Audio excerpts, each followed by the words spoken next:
नमस्कार दोस्तों, आपके अपने YouTube चैनल लखन माली में आपका फिर से स्वागत करते हैं। 12वीं कक्षा के विद्यार्थियों के लिए कारक का टॉपिक हमने स्टार्ट किया था, जो कि कारक का टॉपिक बहुत ही इंपॉर्टेंट है। इसके बारे में हम पहले बता चुके हैं आपको।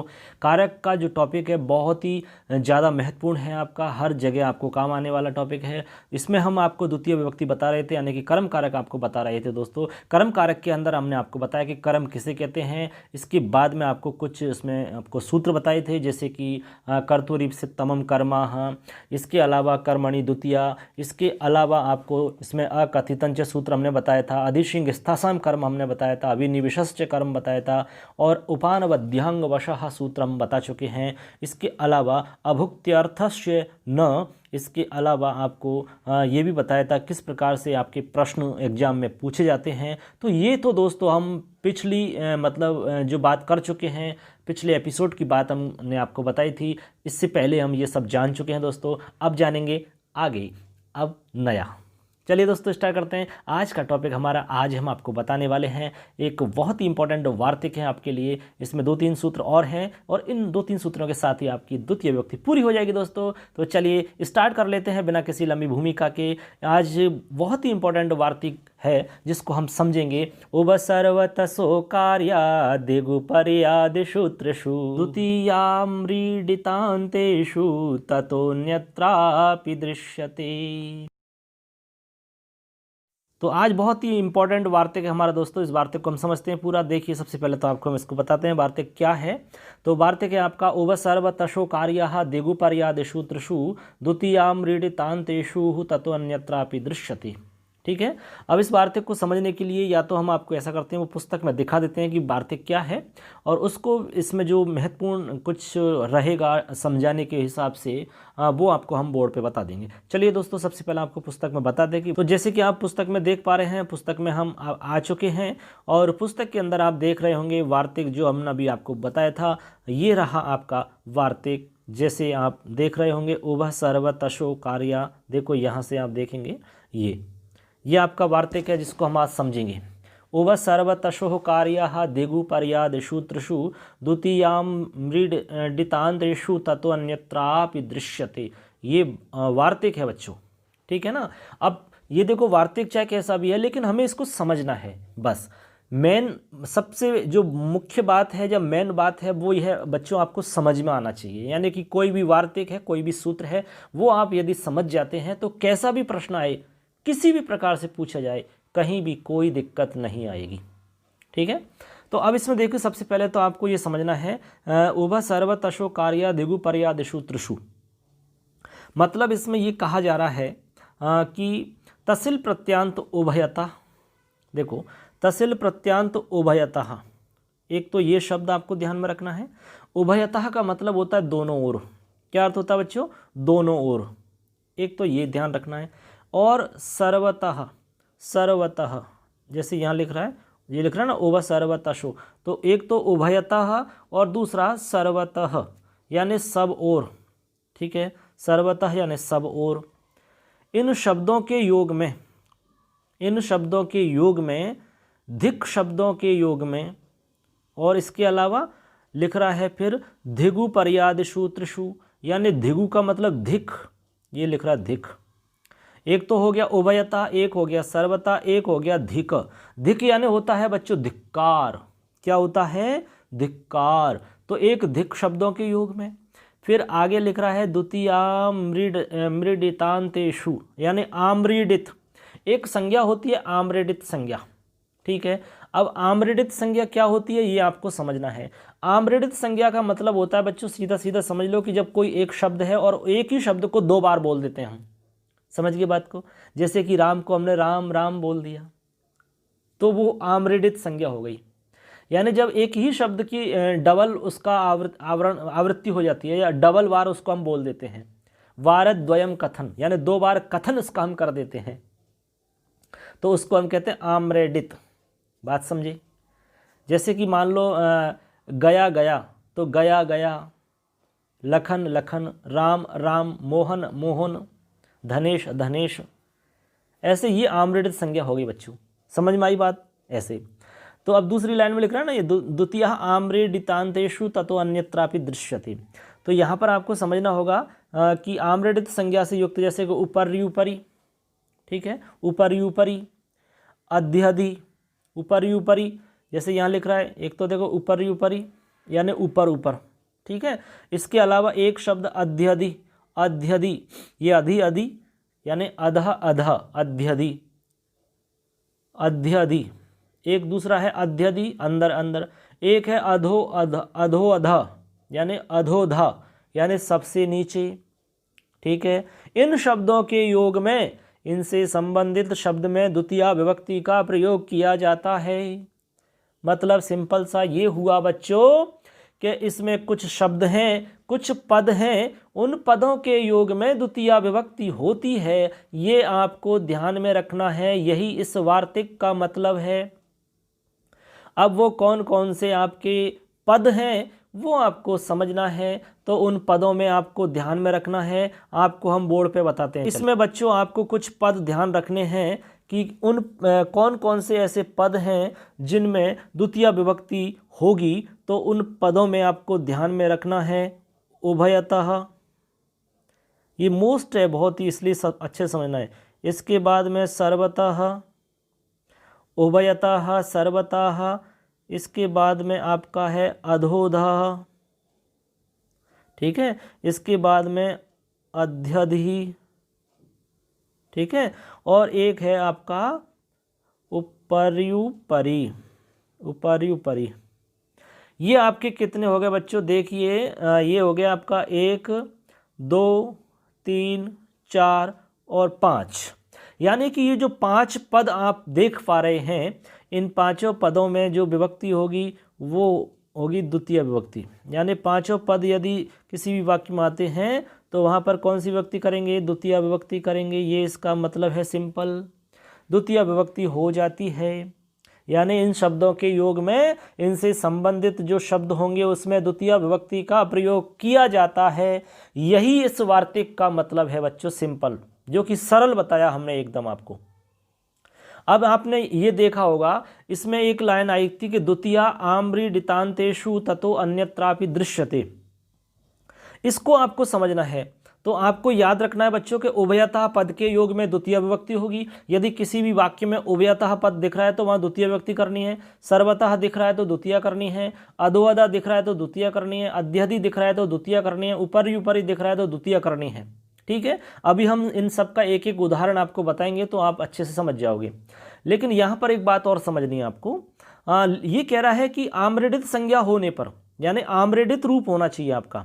ये जैसे कि आम्रडित रूप, लेकिन यहाँ पर ये शर्त है कि आम्रडित रूप होना चाहिए। ये आम्रडित रूप का मतलब है कि एक ही शब्द 2 बार आ रहा हो, यानी एक ही शब्द की 2 बार रिपीटेशन हो रहा हो, तभी जाकर के आप द्वितीय विभक्ति लगाओगे।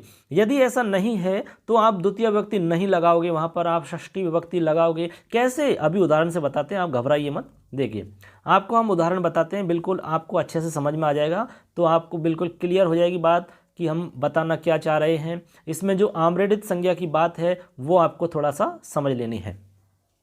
आम्रडित का मतलब होता है, देखिए आम्रडित, आम्रडित का मतलब होता है डबल, यानी द्वित्व। मान लो कोई भी शब्द है उसका 2 बार उच्चारण कर दिया तो आम्रडित संज्ञा हो जाती है उसकी, ठीक है ना।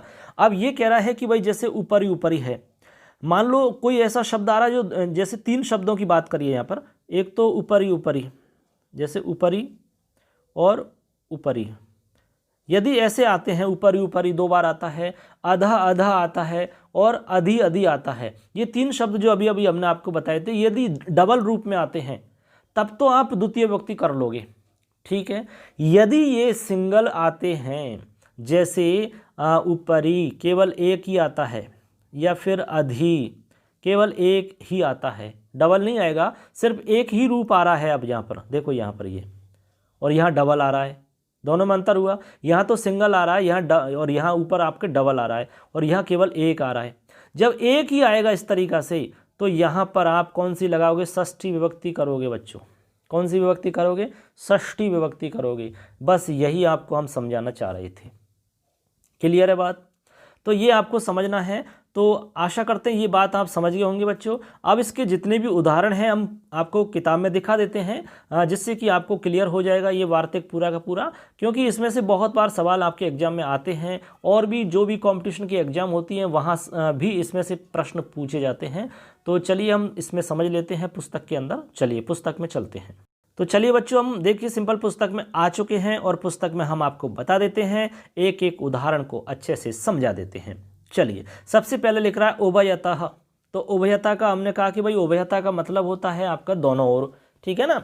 अब इसका वाक्य बनेगा तो हमने कहा कि द्वितीय विभक्ति का प्रयोग करना है। तो वाक्य बनाया इसमें उभयतः कृष्णम गोपाः, यानी कृष्ण के दोनों ओर कौन है? गोपाः, ग्वाले हैं। कौन है? ग्वाले हैं या गोप हैं। कृष्ण के दोनों ओर गोप हैं, ये इसका मतलब हो गया। तो यहाँ जो कृष्ण शब्द है ना, ये कृष्ण जी हैं, इसमें आपको द्वितीय विभक्ति लगानी है। तो रामम की तरह लगाना है, रामम कृष्णम महेशम गणेशम सुरेशम, बन जाएगा। ऐसे मान लो सर्वतः शब्द आ गया, तो यहाँ पर सर्वतः के योग में भी आपको द्वितीय लगानी है। तो यहाँ पर वाक्य बना दिया सर्वतः कृष्णम गोपाः, तो यहाँ पर आपकी द्वितीय हो गई कृष्णम में। आगे है धिक। धिक यानी धिक्कार होता है, तो हमने कहा धिक दुर्जनम, दुर्जन के लिए धिक्कार है। अब दुर्जन की जगह मूर्ख कर दो आप, तो धिक मूर्खम, धिक अज्ञानी अज्ञानम, ठीक है। तो ऐसे करके आप इसमें द्वितीय विभक्ति लगाएंगे, दुर्जनम में द्वितीय हो गई आपकी। अब ऐसे आपका है यहाँ पर देखो अधोधः, यानी सबसे नीचे, अधोधः याद रखने पड़ेंगे आपको ये पद, अधोधः, तो इसका अर्थ होता है सबसे नीचे। तो यहाँ पर वाक्य बनाया भूमिम अधोधः जलमस्ति, यानी भूमि के सबसे नीचे जल है। भूमि के सबसे नीचे क्या है? जल है। ये इसका वाक्य बन जाता है। तो यहाँ पर भूमि जो आपका शब्द है, इसमें आपको द्वितीय विभक्ति लगा दी यहाँ पर। क्यों? क्योंकि यहाँ पर अधोधः शब्द का प्रयोग हो रहा है और इस वार्तिक के अनुसार यहाँ द्वितीय विभक्ति लग जाएगी, ये मतलब है।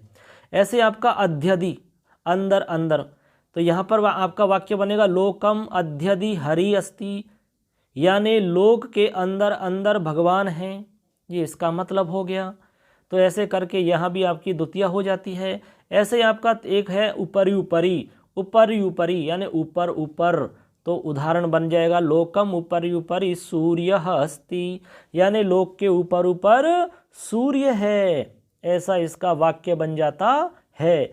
तो अब ये आपके सारे वाक्य आपको समझ में आ गए होंगे बच्चों, कहीं भी कोई दिक्कत नहीं है। कुल मिला के आपको ध्यान में रखना है कि उभयतः सर्वथा धिक अधोदा अध्यधि ऊपर ऊपरी, इन सभी पदों के योग में द्वितीय विभक्ति होती है। बस यही आपको ध्यान में रखना है। एग्जाम में आपको इसमें से कोई भी प्रश्न आ सकता है, जैसे मान लो आपसे इसमें से दे दिया जाए ये कि उभयता कृष्णम गोपाः इत्यत्र कह विभक्ति, इत्यत्र का विभक्ति कौन सी विभक्ति है, और केन सूत्रेंच किस सूत्र से विभक्ति हुई है, या केन वार्तिकेन है, तो किस वार्तिक के द्वारा हुआ है, इसमें ये नियम से किस नियम से लगा है। तो आपको लिखना है ये वार्तिक आप लिख सकते हैं, ठीक है।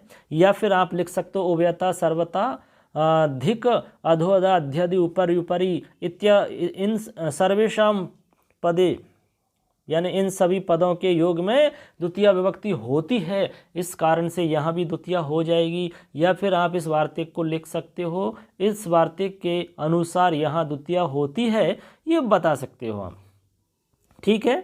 तो इस प्रकार से आपका ये कंप्लीट हो जाता है ये वार्तिक का काम। तो चलते हैं आगे, वार्तिक आपको समझ में आ गई होगी, इसमें कोई और ख़ास बात है नहीं, इतना ही आपको समझना है। और दिक्कत यदि रहती है, आपको समझ में नहीं आती है, तो हम आपको बार बार कहते हैं कि भाई आप कमेंट करके पूछ सकते हैं। चलिए अगली वार्तिक बताते हैं। ये भी बहुत ही सिंपल वार्तिक है और बहुत ही मोस्ट वार्तिक है।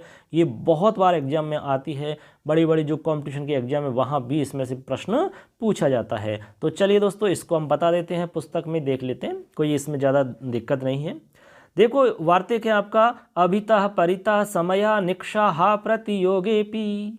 देखो अभिता परिता समया निक्षा हा प्रतियोगेपि, मतलब क्या हुआ?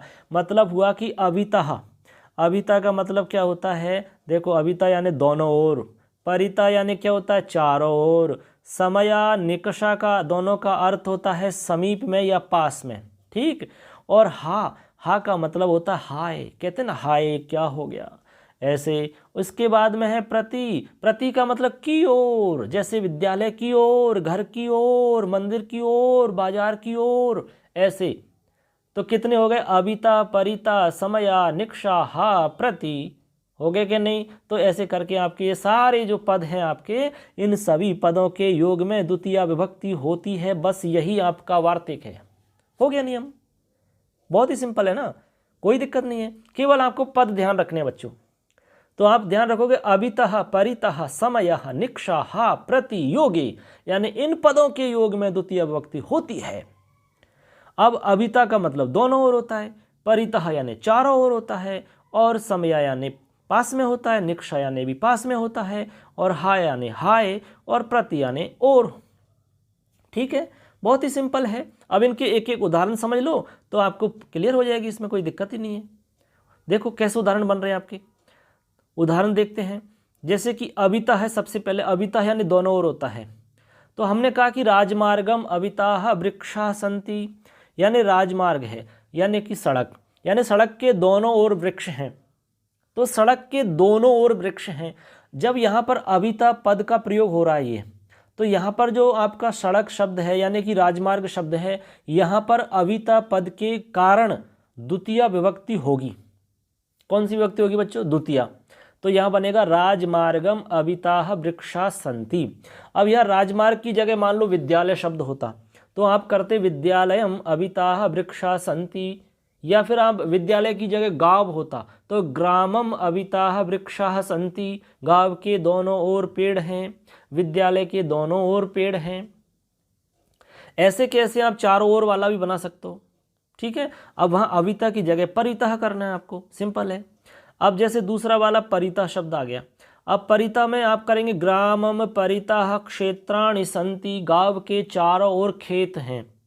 ठीक है, अब मान लो आप चाहते हो कि विद्यालय के चारों ओर क्या है, वृक्ष हैं, इसको बनाना चाहते हो। मान लो आपकी एग्जाम में अनुवाद आ गया कि अनुवाद करो, तो आप कैसे करोगे, कारक का नियम याद नहीं है तो आप कैसे बना सकते हो, संभव ही नहीं है।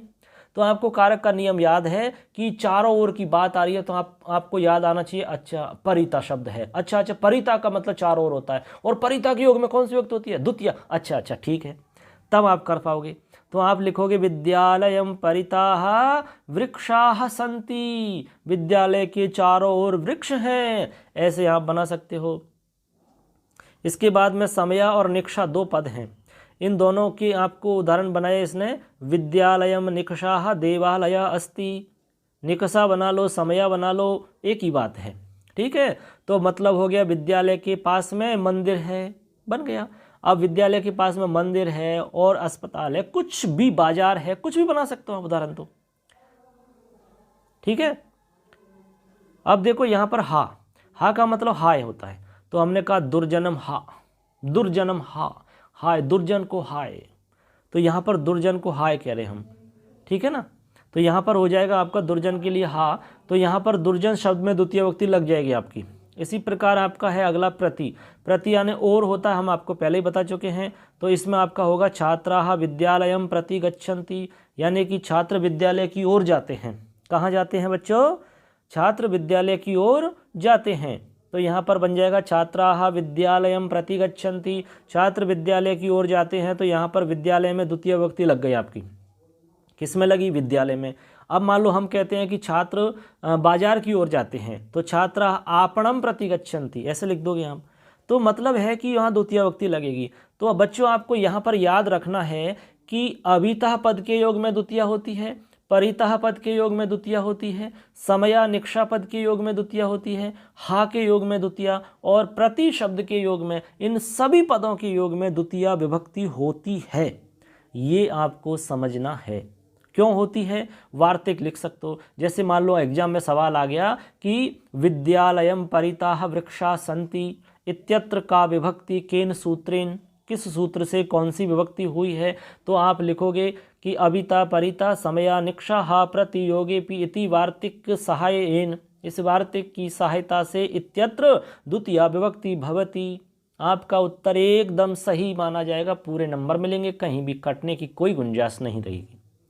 ठीक है, तो ऐसे आप कर सकते हो बच्चों।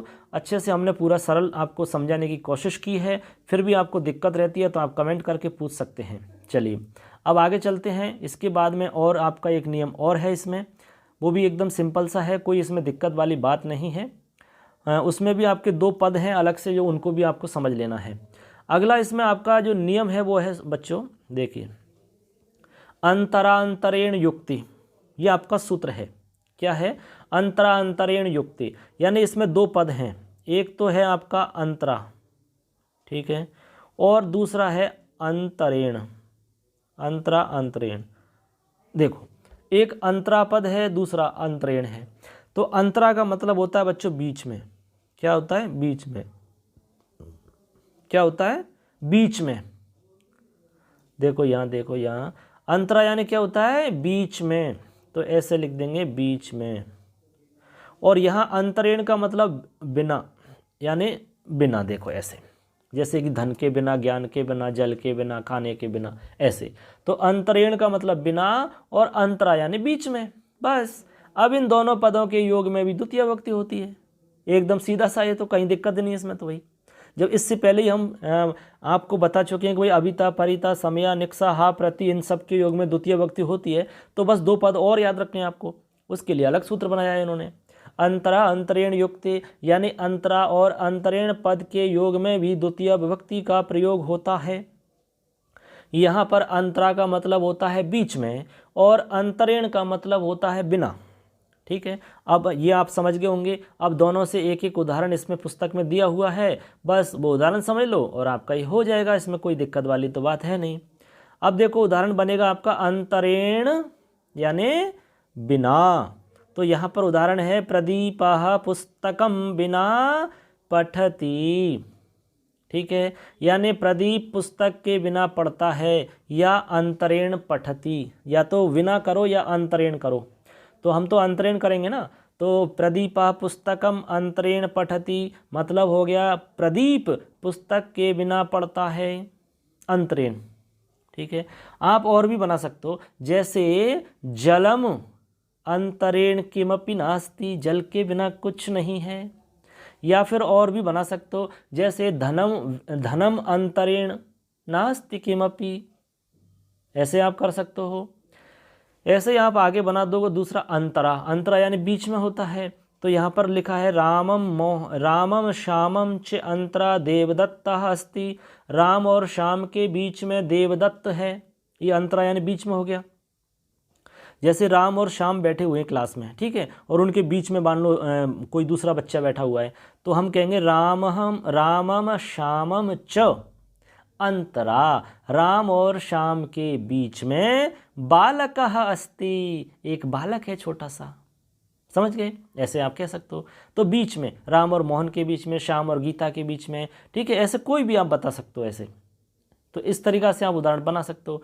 तो मैं समझता हूँ इसमें कोई दिक्कत नहीं आनी चाहिए आपको। सिंपल है एकदम, जो कि हमने आपको समझा दिया सिंपल सी। अब इसमें केवल एक है नियम आपका जो बचा हुआ है, वो समझ लेते हैं। उसके बाद में आपका ये द्वितीय का जो है कंप्लीट नियम का काम हो जाएगा। इसमें और कुछ भी नहीं बचेगा फिर आपका। तो चलिए दोस्तों, अब इसमें अगला जो सूत्र है हमारा, उसको समझ लेते हैं। इसमें कोई ज़्यादा खास बात तो नहीं है, फिर भी हम आपको उसको समझाते हैं, कोशिश करते हैं एकदम सरल तरीक़ा से बताएंगे आपको। सूत्र है, सबसे पहले आप सूत्र का उच्चारण करते हैं। आप देख पा रहे होंगे, जैसे कि सूत्र आपको दिख रहा होगा, काला ध्वनोरत्यंत संयोगी, ये आपका सूत्र है। ठीक है, पुस्तक में देखते चलिए आप। सूत्र है काला ध्वनोरत्यंत संयोगी। ठीक है, अब देखो इसमें ज़्यादा कुछ बात है नहीं, लेकिन फिर भी आपको हम इसको समझाते हैं, एकदम सरल तरीक़ा से आपको समझाते हैं भाई, आपको जिससे कि आसानी से समझ में आ जाए, उसी हिसाब से आपको हम बताएंगे इसको। तो इसमें आप देखेंगे सबसे पहले तो काला ध्वनोरत्यंत संयोगे। अब इसमें देखो अर्थ लिखा हुआ है, इसमें देखो, कालवाचिनी शब्दे मार्गवाचिनी शब्दे च अत्यंत संयोगे निरंतर संयोगे वा गम्यमाने द्वितीया विभक्ति ही भवति। मतलब क्या हुआ? मतलब ये हुआ कि यदि किसी वाक्य में, समझ लो अच्छे से, यदि किसी वाक्य में कालवाचक का मतलब क्या होता है बच्चों? कालवाचक का मतलब समय का वाचक, समय जिसमें हो। कालवाचक, मार्गवाचक से मतलब दूरी का वाचक। इन शब्दों में अत्यंत संयोग की स्थिति प्राप्त हो रही हो तो, सूत्र में लिख रहा है ना अत्यंत संयोगी, यानी अत्यंत संयोग की स्थिति होनी चाहिए। तो उस स्थिति में कालवाचक और मार्गवाचक जो शब्द हैं उनमें द्वितीय विभक्ति लगानी है आपको, और कुछ नहीं करना है। बात समझे? मतलब जैसे अत्यंत संयोग का मतलब है, जैसे मान लो हमने कहा कि मैं पूरे महीने भर पढ़ता हूँ, ठीक है, तो उसमें अत्यंत संयोग है, यानी कि लगातार पढ़ रहा है महीने भर तक।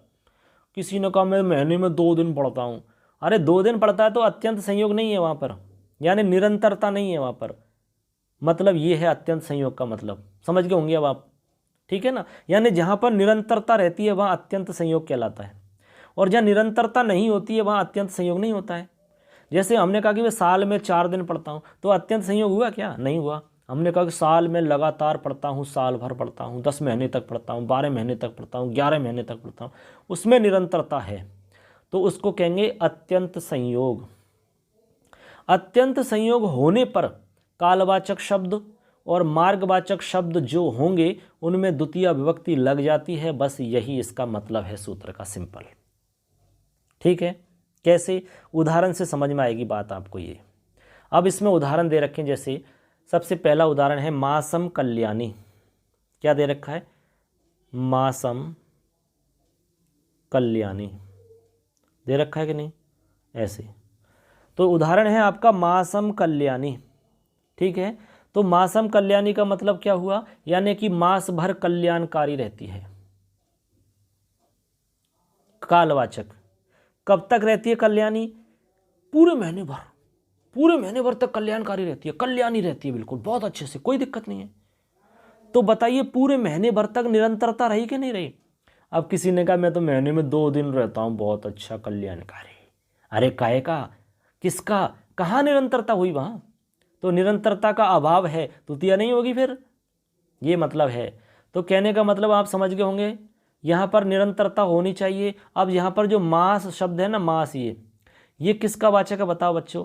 हमने 2 ही बताए केवल, या तो काल का वाचक मिलेगा, यानी कि या तो कालवाचक हो और या फिर मार्गवाचक हो। तो बताओ ये कालवाचक है कि मार्गवाचक है?